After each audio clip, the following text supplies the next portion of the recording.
Musselman curry is a great curry. Chicken, curry paste, and it's got potatoes in it. And that's the thing, you sort of crush it up a little bit, soaks up the sauce, and that's what brings it all together. And that's the starch, isn't it? That's kind of instead of having the naan or the rice. Exactly, you know, and it's a really nice one. And the potatoes cook in the curry, they soak up all the flavour. Now you can see I've got a chicken here. It started off like that over there, you know, in the packet as a whole chicken, and I've just jointed it up, which means I've cut it up, taken the spine out of it and a few other things, but I've left most of it on the bone. I like it on the bone. I think it's sort of, say, sweeter. I totally agree with you. I think the flavour holds onto it. A lot of the time also it's a cheaper way to actually buy chicken as well. Now you can see I've got a little bit of the curry powder. And I've sprinkled it on along with some salt and some pepper. Oh, that smells good, great, doesn't it? So I've got a nice big pan here. I'm going to double pan it here. A nice amount of olive oil. You could use coconut oil, as you would probably use. Vegetable oil. Yeah, if you want to get really high temp, you've got macadamia or avocado oil as well, which are good. There we go. In go the wings. I've cut the breasts into halves here as well. You sort of pick up the little bits of salt and pepper and the curry powder on there. Just carefully pop it into there. What I'm going to do is brown the chicken off while we get everything else ready for the curry. In go the drumsticks. And the beauty of using a good stove like this in a pan is you can fit everything into the pan. Smash the garlic, give it a rough chop.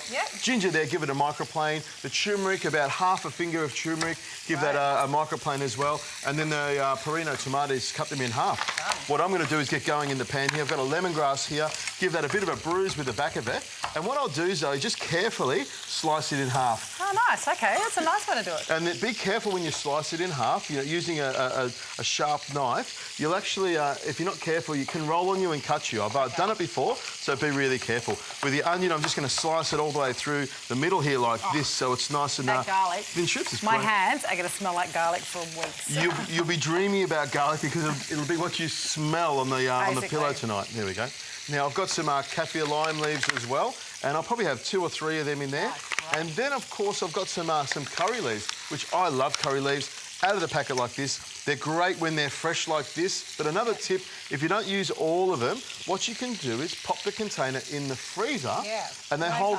Yeah, they hold really well when they're frozen. So what I'll do is I've got the pan in the middle here. That is smoking hot. And what I'll do, when the pan's really hot, I throw all the ingredients straight in like this. And then I'll put the oil, because I know that's really hot. I don't want the oil to burn it all. Here we go. A nice big splush of oil, and you'll see this will really start frying up. Now, if you can grab that here, because you've got it all over your hand, and throw it into the pan here, you can see that's roaring really, really hot. Now, over there, I've got some spices, which I'm going to get you to pass to me.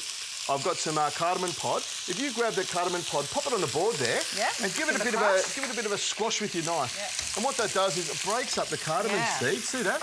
And they've got this most incredible smell. It's like this aniseedy smell. Beautiful. Good for digestion as well. Beautiful. In it goes. We've got some garam masala, about a tablespoon of that, dry garam masala, and we've also got some cumin here and some fennel seed, a little bit of chilli powder here in there as well, and we've also got some cinnamon, just a teaspoon of cinnamon to give it a little bit of sweetness. I reckon you've almost used every spice. Now over there, Zoe, I've got a chilli. If you can cut it in half and take the seeds out of it and chop it into nice big pieces. I want the chilli in there. Of course, I'm going to add a little bit of curry paste in there as well. I've got some Musselman curry. You can go with it just like this, but I like to add a little bit of curry paste as well, just to round it off. You're not holding back today, let's put it that way. Now, what I'll do with the potatoes, I'll just slice them like this, and I'll cut them into nice chunks. I reckon the chicken will take about an hour to an hour and a half to cook. So I leave the potatoes nice and chunky like that, and you'll be happy I'm leaving the skin on as well. Yes, I am very happy. I like that sort of more rustic approach. I think the flavours are fantastic. There you go. Stir that around like this, and you can see... Oh, have a smell of that, Zoe. Isn't that great? Now, the perinos, if you can chop them in half... no problem. I'm just going to get all your ingredients. There's so many wonderful ingredients here. I don't want you to miss any of them. You're loading me up fully. There we go. So in goes the chicken. And you can see I've chosen a pan that will hold all of the chicken and the potato as well, and I'll be able to have it all jam-packed, so I won't have to add too much liquid to cover up the chicken. There we go. Turn this one off here. There we go. In goes the 2 little wings there, and what I'll do is I'll throw in these potatoes around the middle here. There we go. Pop them into there. Now I'll add some coconut sugar. I like a bit of sweetness. About 1/4 cup of that in there. A couple of tins of light coconut cream. And when I saw these on the, when I saw the light on the side of it, I thought they'd be light when you pick them up.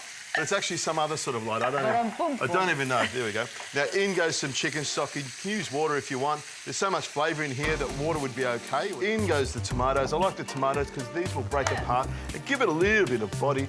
There we go. Now, I'll give this a bit of a stir around here, Zoe, and make sure everything is under the liquid so it all cooks nice and evenly. By the time this cooks, it'll be nice and delicious. We would have cleaned everything up. I'm amazed you haven't put that oil in there. I'll save that for later.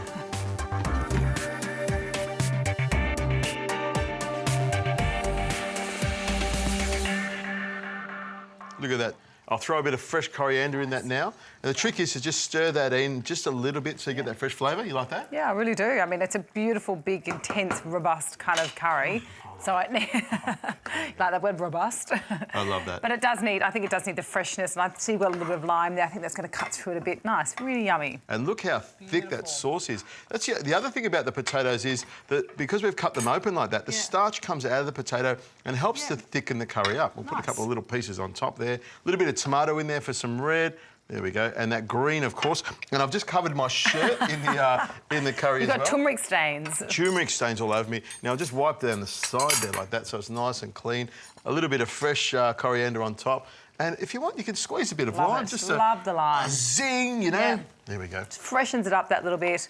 All right, I want to try the potatoes, since this is all about potato. It is the hero, and my favourite thing when I'm having a curry like this is just to mash it up a little bit and just to grab a bit of that sauce there. It picks up the sauce so well, doesn't it? This deserves a spoon, that's for sure.